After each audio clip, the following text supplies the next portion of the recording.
A gente tinha um embrião. Tinha um embrião. Esse embrião, a gente ia descongelar. Depois do descongelamento, tinha 48 horas para ver se ele ia fazer essa junção, né? Então, um blastocisto.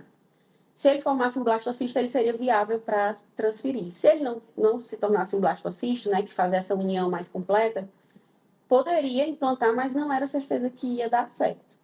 E aí, faltando 2 dias para a minha implantação, eu já tinha feito todos os procedimentos. Veio a pandemia. Foram suspensos os tratamentos. Aí ficou para o fim do ano. No fim do ano, 2 dias antes, eu fui chamada pelo médico. E aí ele disse, olha, o seu embrião não está dividindo como a gente espera. Então, vamos ver como é que vai ficar, vamos adiar mais um dia. E aí eu chorei bastante. Sim, porque depois que você entra com a ideia de que você quer, né, seguir com a maternidade, não é simplesmente você olhar e, não é agora. Não deu certo agora, eu não vou mais tentar. Eu tinha dito ao Albino, eu vou fazer essa transferência. Se não der certo, eu não vou começar tudo de novo. Só que aí, quando eu cheguei lá, ele disse assim, olha, não sobreviveu. Você vai querer de novo? Aí eu disse, vou.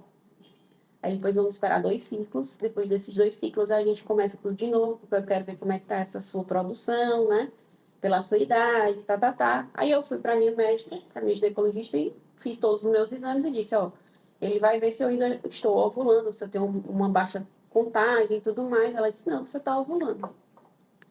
E aí eu levei. Naturalmente.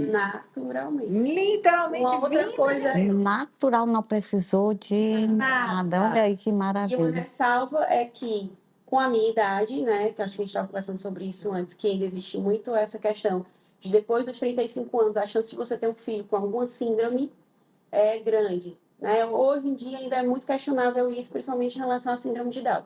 Mas aí ele conversou e disse assim, olha, você vai fazer o tratamento todo, mas dessa vez a gente vai com calma. Porque depois que eu fizer a punção dos óvulos, a gente fizer a fecundação e tudo mais, eu vou mandar os seus embriões para a biópsia, porque pode ter alguma síndrome. Então, assim, o Levi ter vindo natural é porque ele era um presente que você tinha... viria para a nossa família e era assim que ele tinha que vir. Foi natural, não foi preciso de nenhum intercâmbio, nada.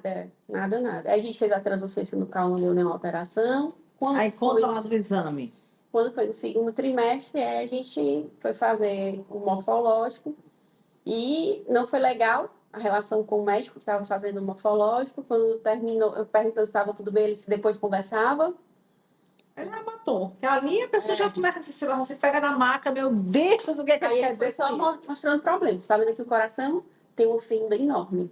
Aqui o rim, uma dilatação enorme. Não estou vendo o osso nasal. Eu assim, doutor, então o quê? A gente tem que fazer uma amniocentese. O que é uma amniocentese? É uma punção do líquido amniótico para você fazer o estudo genético. Para na gestação, depois do 2º trimestre, você tem essa possibilidade para você fazer, né?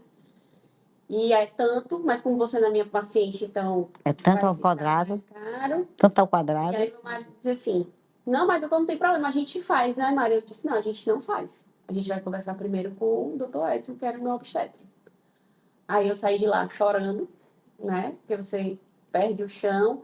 Ele disse para mim assim, com certeza tem uma síndrome, reze para ser síndrome de Down. Nossa.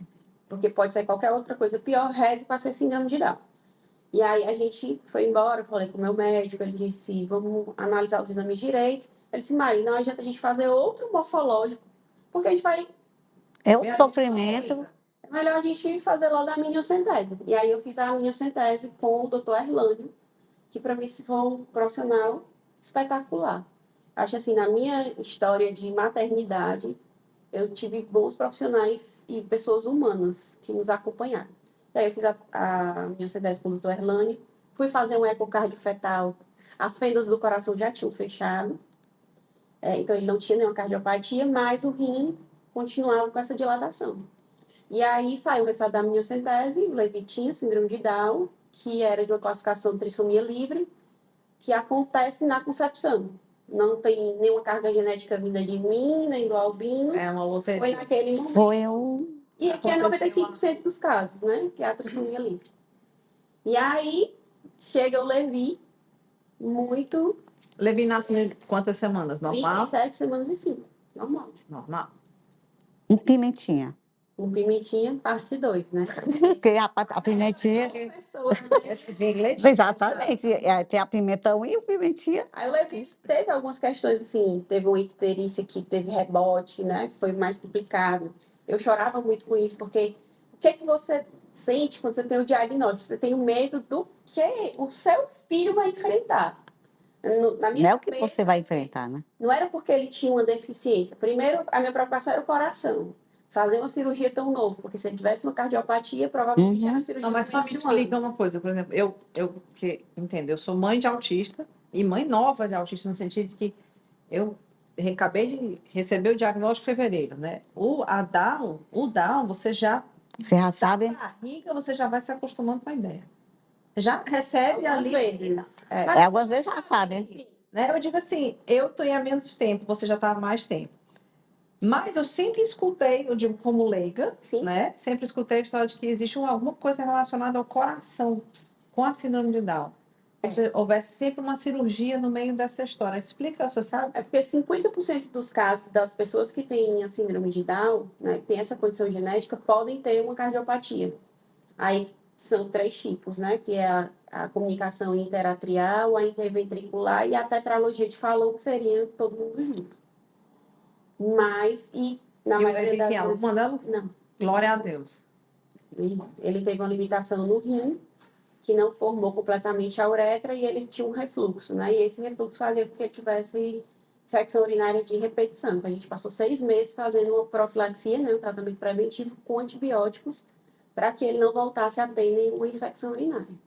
Mas, de tudo, o Levi cresceu muito saudável mesmo. Andou um tempo comum, né? Que a gente esperaria, se fosse colocar ele numa tabela da síndrome de Down e na tabela de uma criança típica, ele ainda ficou dentro dessa tabela da criança típica, mas também porque a gente sempre foi muito amparado, né? A gente teve famílias que conversavam com a gente quando eu estava grávida do Levi. Você acha que se você foi colocava- amparada pelos outros Sim, pais muita que acolhida. têm... Agora, uma pergunta. Dos pais que não têm síndrome de Down. Existe um medo, né? Assim, o que a gente hoje, cada vez mais eu tenho procurado é informar as pessoas, porque a gente não se relaciona com pessoas com deficiência porque a gente não tem informação suficiente sobre aquilo. Então, você fica com medo Sim. de como é que eu vou chegar no seu filho? Como é que eu vou falar Como é que eu com vou ele? falar? Então, assim... Como eu devo me referir a ele? E a gente, como Né? pais e mães atípicos, a gente também tem um papel na sociedade de não afastar as pessoas, né? Se eu estou recebendo aquela pessoa, ele disser que o meu filho é portador de uma deficiência, ele é portador de síndrome de Down, eu não vou corrigi-lo. Depois eu vou ter a oportunidade De conversar. Eu vou fazer uma postagem, ou eu estou aqui conversando e vou dizer que as pessoas não portam, porque a gente porta documento. A deficiência faz parte, então ele é uma pessoa com deficiência, né? Ele é uma pessoa com síndrome de Down, com a trissomia 21.